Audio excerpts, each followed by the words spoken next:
You can't live without a man. You're a useless wife who can't do anything on your own. Don't get too comfortable. My name is Isabel. I'm a 29-year-old homemaker. I live in a multi-generational home with my husband Mark's family. Originally, Mark's grandparents lived on the first floor, and his grandmother on the second.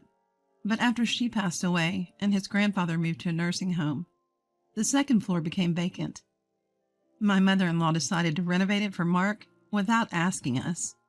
I had already retired, and we planned to rent an apartment and live there while I worked part-time.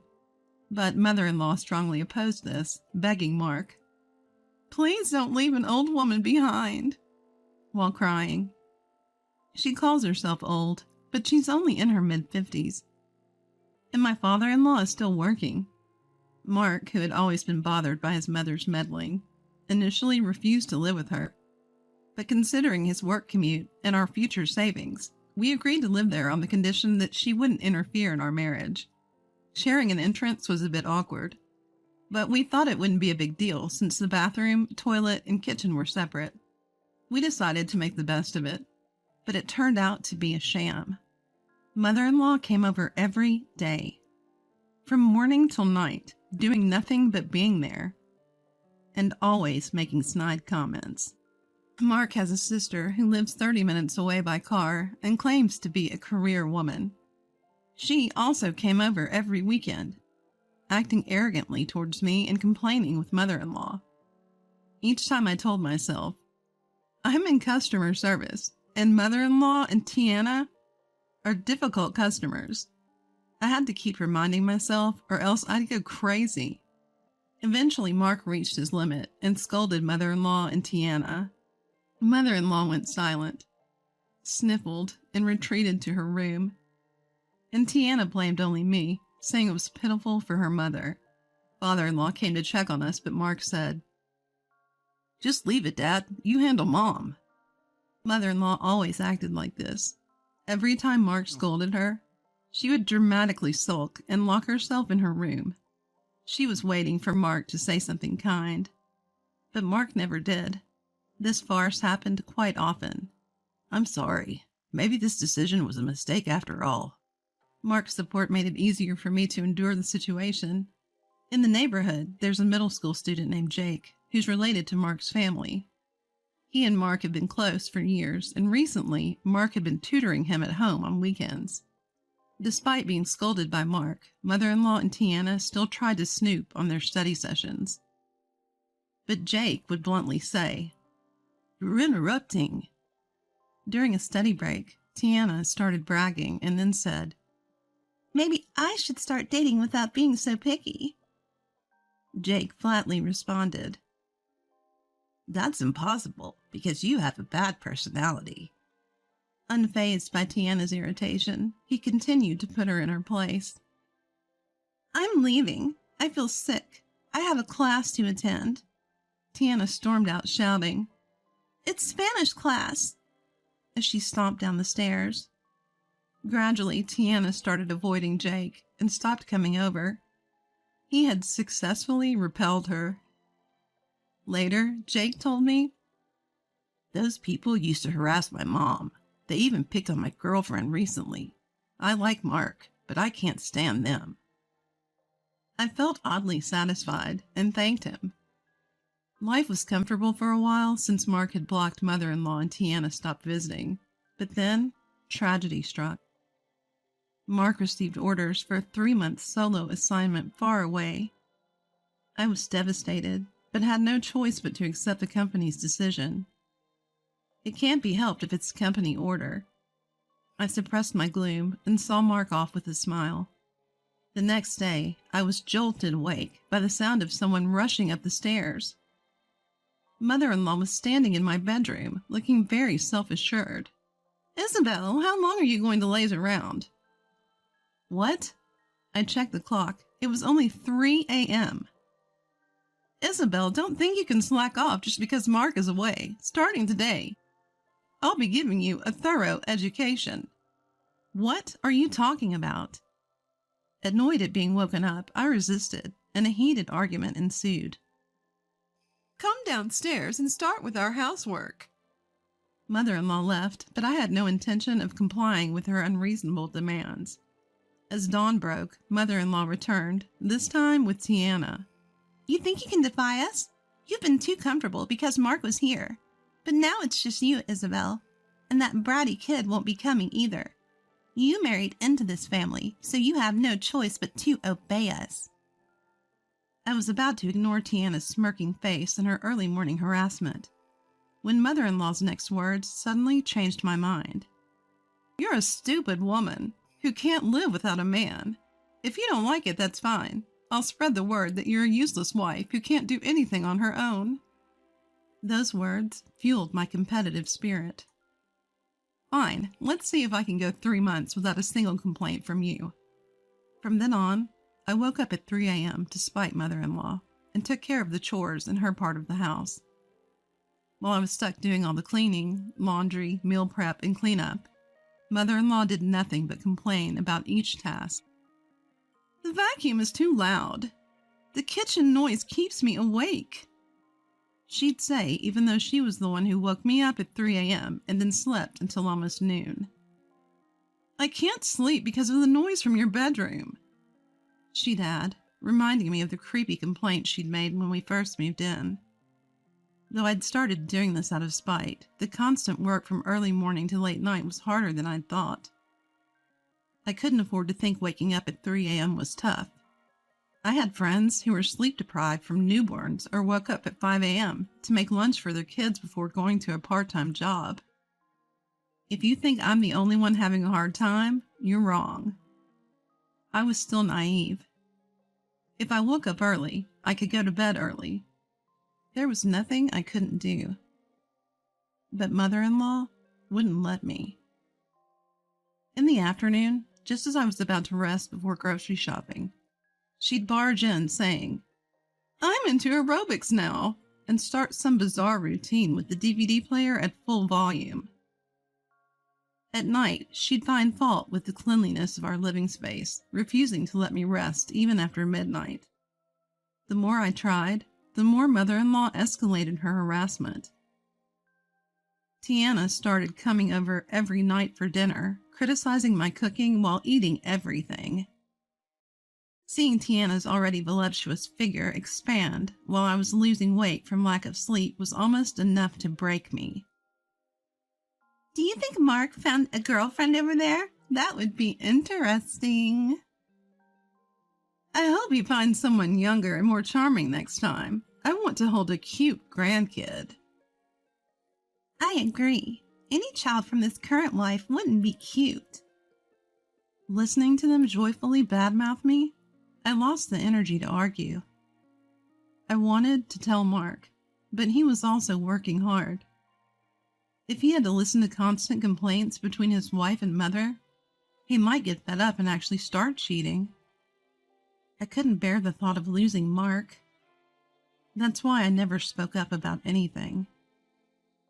One day, a parade of contractors started showing up at my mother-in-law's house. They brought in new appliances like rice cookers, washing machines, and microwaves, as well as furniture like dining tables and beds. It's all getting pretty old, so I decided to replace everything, my mother-in-law announced, flashing an envelope in front of me. My eyes widened. That was the money I had carefully tucked away in my bedroom drawer. How dare you secretly save money from my son's earnings? And those tacky undergarments? How disgraceful! I couldn't believe my ears. Did you go through my bedroom? Unashamed, she replied. Don't make it sound so bad. I was just helping you with the cleaning. Laughing as she spoke. I was trembling with a mix of disgust and anger. The money wasn't secretly saved. It was a fund Mark and I had been building together for emergencies. I couldn't forgive her, not just for invading my privacy, but for stealing from me. Mother-in-law, this is a crime. She scoffed. Crime? Within family? Don't be dramatic. We're letting you live here. Think of it as a gift for your parents. Just then, I saw my father-in-law, who usually turns a blind eye to her snide remarks, trying to sneak away. Our eyes met, and he mumbled something under his breath as he left. My mother-in-law looked at me triumphantly. "Oh, by the way, next week is our wedding anniversary. We've invited some relatives, about 15 people. It'll be fun. Isabel, make sure you entertain them well so I don't get embarrassed." I was so frustrated that I ran upstairs and cried where no one could hear me. Am I really as useless as my mother-in-law and Tiana say? Unable to do anything on my own? I blamed myself for a moment, but after crying for a while, I found my own stubbornness ridiculous. Why am I crying over what these people say? That's when I decided to take refuge at my parents' house until Mark returned. When I told Mark, he scolded me for keeping silent for so long. He also apologized to me repeatedly. When I told him I planned to move out the next day, Mark made a suggestion, and I immediately decided to act on it. The next morning, I started by apologizing to my mother-in-law. While my mother-in-law gloated and made snide remarks, I calmly went about my chores. When she took her afternoon nap, I contacted the relatives we'd invited. I then gifted my in-laws a 3-day, 2-night trip voucher saying it was from Mark. "Mark will be back for the celebration. You can relax until the day, and we'll have everything ready for a grand celebration when you return." My mother-in-law was thrilled, flipping through the travel brochure. Tiana, realizing she'd be alone with me, decided not to visit during that time. This allowed me to prepare in peace. Once my in-laws left for their trip, the movers arrived and efficiently cleared out their belongings. Around that time, Jake and Katie happened to pass by the house. We exchanged nods, and Katie and I shared a knowing smile. After all the work was done, I booked a room in a business hotel and called Mark, who said he was on his way. I couldn't wait for him to get back. That evening, both our phones started buzzing with calls from my mother-in-law. After ignoring several, I finally took a deep breath and answered. "What is the meaning of this? Explain yourself." Ignoring her shrill voice, I calmly said, "We'll be right there," and hung up. Mark and I nodded to each other, held hands, and headed to my in-laws' house. As soon as she saw me, my mother-in-law lunged at me, but Mark held her back as we entered. The living room was barren, not even a table or TV, and all the relatives were there. "What is this? You're making me look bad." "What have you done on such an important day?" "Nobody was upstairs, Mark. This woman did something terrible while we were gone. Leave her now." My mother-in-law and Tiana were screaming, ignoring the relatives, while my father-in-law just stood there silently. "This was a decision made by both Isabel and me. We're not coming back here," Mark declared. My mother-in-law lunged at me again. "Isabel, you've corrupted my son, you thief, taking our stuff." Mark restrained her, but as she tried to lunge at me again, I calmly said, "Thief? Who's the real thief here? That was money Mark and I had saved. You rummaged through our home and used that stolen money? If you have anything to say, we can file a police report for theft and you can explain yourself there."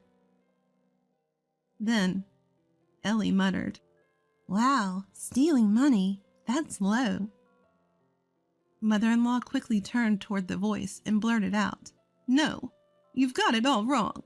My daughter-in-law gave that to me. She's just trying to set me up." "Exactly. Who harasses their mother-in-law on such an important celebration? It's obvious who's lying here." But no one reacted, and an awkward silence filled the room. "Isabel, apologize right now. You've ruined an important celebration. Apologize deeply in front of everyone." As mother-in-law grabbed my head and tried to force me to kneel, Katie spoke up. I think there's a misunderstanding. We're not here to celebrate an anniversary." Mother-in-law froze at those words, What? What are you talking about?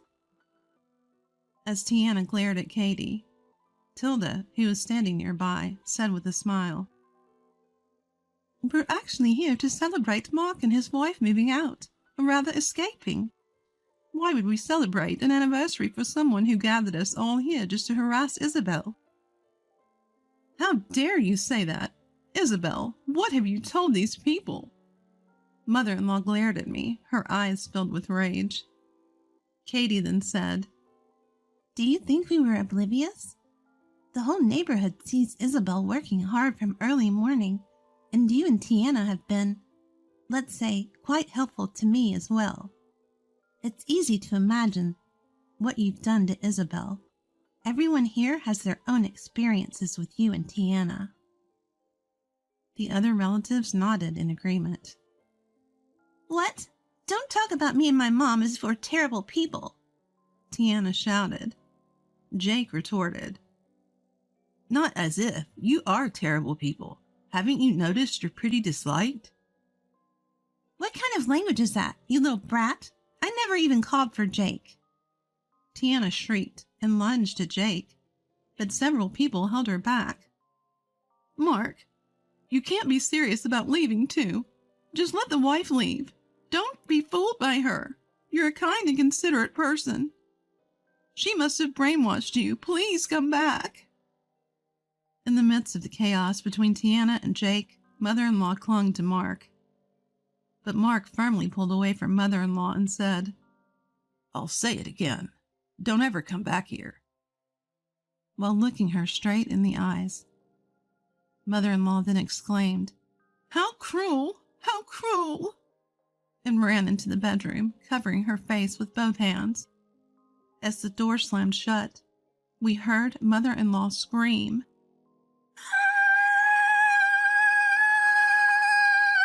"The bed! The bed is gone!" I told Mother-in-law, who wasn't shedding a tear, "That's because they reclaimed what you bought with stolen money." I couldn't help but be amazed as I said it. To Mother-in-law, who was standing there with her mouth agape, I said, "This is my anniversary gift to you." I handed Mother-in-law the anniversary gift and said, "Please open it." Mother-in-law tore open the gift and yelled, "What is this?" "It's a boomerang. You know, what goes around comes around. Bad words and deeds always come back at you. Always." I smiled at Mother-in-law as I said this. Mother-in-law threw the boomerang on the floor and started screeching. Father-in-law didn't say a word throughout this whole ordeal. After that, we moved to Mark's new job location. Mark had requested a transfer, and it was approved. In our new home, we placed the appliances we had reclaimed from Mother-in-law's house, but we immediately got rid of the bed because it felt creepy and bought a new one. Mark and Jake occasionally keep in touch, and I've also started to occasionally talk on the phone with Katie. Katie told me what happened to Mother-in-law's family afterward. Tiana was secretly dating someone she met on a dating app and was thrilled to get married, but the guy turned her down the moment they met because she looked nothing like her photos. I wonder how much she edited those pictures. Tiana, who had quit her job in anticipation of getting married, couldn't pay her rent and now lives on the second floor where we used to live. And Jake, who was apparently very upset about being teased, started doing aerobics at home for weight loss. The noise is so loud that it's causing daily fights with Mother-in-law, and the whole neighborhood can hear them. Mother-in-law continued to ignore her anger, but one day a crack appeared in the floor from Jake's constant jumping, leading to the biggest fight they've ever had. But that incident led Tiana to give up on her diet. And now she's just lounging around the house doing nothing. Surprisingly, it turns out that father-in-law, who always avoided conflicts as if they had nothing to do with him, had racked up debts. To escape from the hysterical and selfish mother-in-law and Tiana, he'd been frequenting bars and lavishing gifts on young women. When mother-in-law and Tiana found out, they berated him so much that father-in-law couldn't take it anymore and left a divorce application before walking out. That's the one thing that makes me feel some sympathy for mother-in-law, considering father-in-law's utter lack of responsibility. Mother-in-law, feeling abandoned by both her son and husband, sought help from relatives, but knowing her temperament, none of them offered any assistance. Mother-in-law and Tiana, who've treated father-in-law like an ATM for years, are now without income. I wonder how they plan to survive. Well, given their mentality of expecting everything to be handed to them, they'll probably find a way to get by. One day, while Mark and I were having coffee in our new room, he said, "Why didn't you tell me sooner? You could have gone back to your parents' house instead of enduring all this." I replied, "Because it was frustrating to be told that I couldn't do anything without a man. I was relying on you and Jake, and not doing anything myself." After thinking for a moment, Mark muttered, "The ones who can't live without relying on a man are those two, not you." During those tough days, I realized my homemaking skills had improved, so I started working as a housekeeper. It's surprisingly enjoyable. Of course, there are hard times, but I find true satisfaction in making people happy with what I can do. I even started getting requests for my services. Mark is supportive of my energetic work life. I have also started studying to become a certified nursing assistant through online courses, thinking about our future. Mark and I joined forces. I don't want to rely solely on Mark. I want us to support each other. To protect this happiness, I'll keep moving forward, stronger than ever.